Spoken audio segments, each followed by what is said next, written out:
أهلا بيك. أنا آلاء ماجد، معالجة نفسية متخصصة في تحرير المشاعر والصدمات. النهاردة هشرح لكم تمرين التعامل مع الخوف خطوة خطوة. التمرين هو وسيلة فعالة بتساعدك على مواجهة مشاعر الخوف بدلا من إنكارها والهروب منها. هقدم لك تمرين بسيط وعميق بخطوات واضحة تقدر تطبقه بنفسك، خصوصا لو بتحس بالخوف بيمنعك من التصرف أو التقدم في حياتك. يلا بينا نبدأ التمرين. اختار مكان هادئ واجلس في مكان مريح، ويفضل تكون لوحدك لمدة 10 دقايق على الأقل من غير أي مشتتات. الخطوة التانية، خد نفس عميق من أنفك واحبسه لثانيتين، ثم أخرجه من فمك ببطء. كرر العملية 4 مرات لحد ما تحس إنك بدأت تهدى تماما. الخطوة التالتة، اسمح للخوف بالظهور. طيب هسمح له للظهور إزاي؟ اسأل نفسك، أنا خايف من إيه دلوقتي؟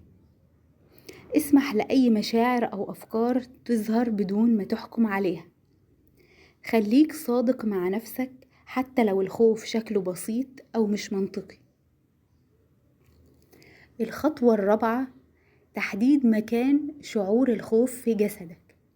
اسأل نفسك، أنا حاسس بالخوف فين في جسمي؟ ممكن تحس بيه في صدرك، في المعدة، في الرقبة.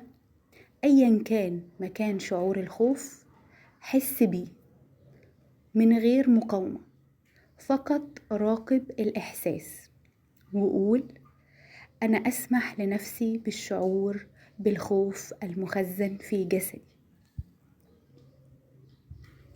أنا أسمح لنفسي بالشعور بالخوف المخزن في جسدي الآن.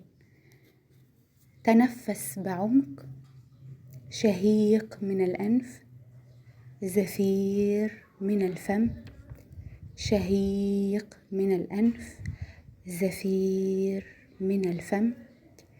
تخيل معي أن الخوف يخرج من جسدك مع كل زفير.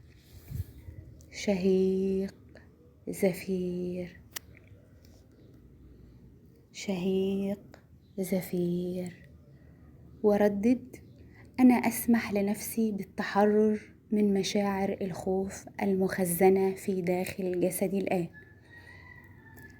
أنا أسمح لنفسي بالتحرر من مشاعر الخوف المخزنة في داخل جسدي الآن. كرر الجملة لحد ما تحس إنك هديت وارتحت والخوف اتفرغ، حوالي 3 أو 5 مرات.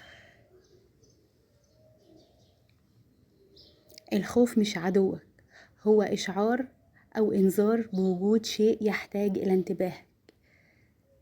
التمرين ده بيقوي عضلة الأمان الداخلي والثقة بالنفس عندك. كرره أكتر من مرة لو حسيت إن الخوف لسه موجود.